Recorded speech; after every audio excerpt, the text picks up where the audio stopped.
سلطنت عثمانیہ جسے تاریخ کی سب سے پائیدار سلطنت تسلیم کیا جاتا ہے، جس نے 600 سال سے زائد حکومت کی اور دنیا کی طاقتور سلطنتوں میں سے ایک سلطنت بن گئی۔ آج ہم بات کریں گے سلطنت عثمانیہ کے ان چند حقائق کے بارے میں جن کے بارے میں شاید ہی آپ پہلے کبھی جانتے ہوں۔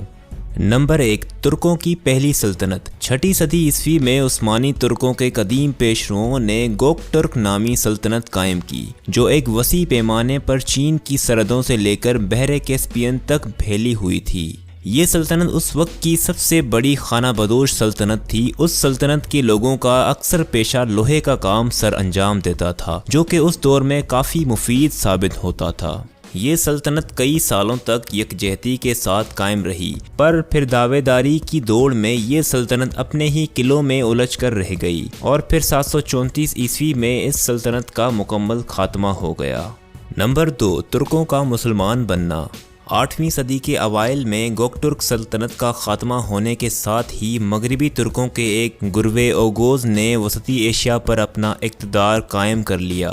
یہ قریباً وہی وقت تھا جب خلافت اسلامیہ کے عرب فارس کو فتح کرنے کے لیے عرب سے مشرق اور شمال کی طرف نکلے ہوئے تھے، جس کے باعث ترکوں کا تجارتی اور ثقافتی رابطہ عرب کے مسلمانوں سے بڑھنے لگا، اور انہوں نے اپنے کافر عقائد ختم کیے اور اسلام میں داخل ہوتے گئے۔ اگرچہ ابتدائی طور پر ترکوں کو عربوں سے شکست ہوئی تھی اور وہ ان کے ماتحت ہو گئے تھے، لیکن وہ زیادہ دیر تک اس طرح سے نہیں جی سکتے تھے۔ اس بات کو ثابت کرنا کہ حالیہ مذہب پسند ترکوں سے زیادہ کوئی بھی پرجوش نہیں ہے، بالآخر نئے تبدیل ہوئے ترک اسلام کے سب سے پرجوش مذہبی پیروکار بن گئے، اور انہوں نے اپنی پہچان بنانے اور اسلام کو آگے منتقل کرنے کے بارے میں غور و فکر کیا۔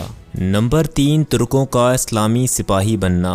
فاتح عرب نے ترکوں سے لڑائی کے دوران ان کی مارشل خصوصیات کو خوب دیکھا اور ان کو ان پر سراہا بھی گیا۔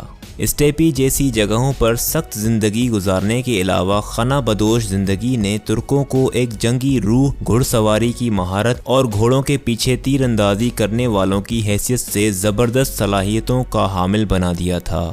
چنانچہ اسلامی خلافت کی فوجوں نے ترکوں کو اپنی صفوں میں شامل کرنا شروع کر دیا۔ پوری فوجوں کی تاریخ میں یہ نایاب تھا کہ جب خلافت اسلامیہ کی فوج نے غلام فوجیوں کا استعمال کرنا شروع کیا۔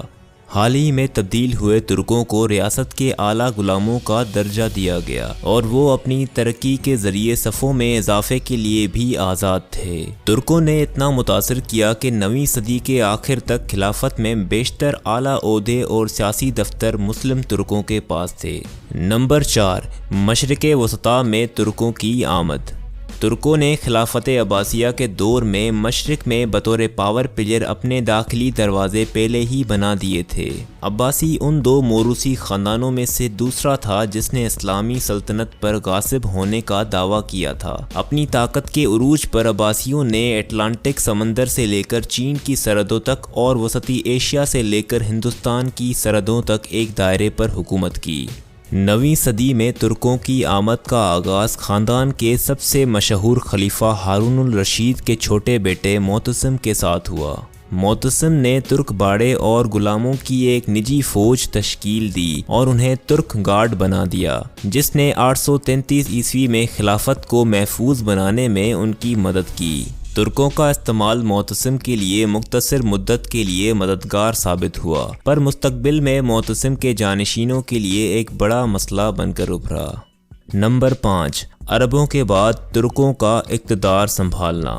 جیسے ہی خلافت عباسیہ کا روبِ زوال ہونا شروع ہوا، ترکوں نے اقتدار سنبھالنا شروع کر دیا، اور 11ویں صدی میں اوغوز ترکوں کی ایک شاخ نے سلجوق سلطنت قائم کر لی۔ اس کے بعد سلجوق ترک سلطانوں نے ایک وسیع اسلامی ریاست پر حکمرانی کی، جس نے دیگر ترک ادوار کو جذب کر لیا اور مسلم مشرق وسطیٰ کے دل پر غلبہ حاصل کر لیا۔ جہاں عرب حکمرانی کیا کرتے تھے، اب وہاں ترکوں کی حکمرانی تھی۔